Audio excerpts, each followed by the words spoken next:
السلام علیکم ورحمۃ اللہ وبرکاتہ۔ کوئی شخص 1000 نیکیاں کیسے حاصل کرے اور 1000 گناہ کیسے مٹائے؟ اللہ کے نبی علیہ الصلوۃ والسلام نے بتا دیا۔ صحیح مسلم کی حدیث ہے، حدیث نمبر 6852 ہے۔ نبی علیہ الصلوۃ والسلام نے فرمایا کہ تم میں سے کوئی شخص اس بات سے عاجز ہے کہ وہ اس کو 1000 نیکیاں ملیں۔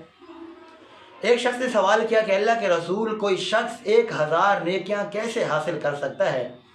نبی علیہ الصلوۃ والسلام نے فرمایا، کوئی شخص اگر 100 مرتبہ سبحان اللہ پڑھے دن میں تو اس کے لیے 1000 نیکیاں لکھ دی جاتی ہیں اور 1000 گناہ معاف کر دیے جاتے ہیں۔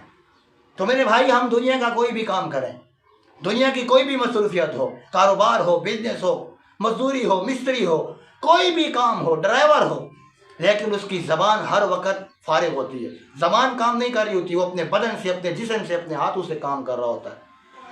تو ہم اس حدیث کو سننے کے بعد اس حدیث پر عمل کر سکتے ہیں، کیونکہ ہماری زبان اکثر اوقات فارغ ہوتی ہے۔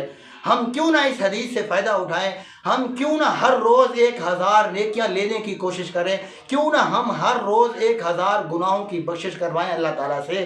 کیسے کروائیں؟ اللہ کے فرمان، نبی علیہ الصلوۃ والسلام کے فرمان کے مطابق اگر ہم بھی ہر روز 100 مرتبہ سبحان اللہ پڑھیں گے، 100 مرتبہ سبحان اللہ پڑھیں گے، تو انشاءاللہ تعالیٰ اس حدیث کے مطابق اللہ تبارک و تعالیٰ ہمیں بھی ہر روزانہ 1000 گناہ معاف کر دے گا ہمارے، اور 1000 نیکیاں ہمارے درجے میں لکھ دے گا۔ اللہ تعالیٰ سے دعا ہے کہ اللہ تبارک و تعالیٰ ہمیں اس پر عمل کرنے کی توفیق عطا فرمائے، ہماری زبان پر اللہ کا ذکر ہر وقت جاری اور ساری ہو۔ اللہ سے دعا ہے کہ اللہ تعالیٰ ہمیں اپنا ذکر کرنے کی توفیق عطا فرمائے۔ السلام علیکم ورحمۃ اللہ وبرکاتہ۔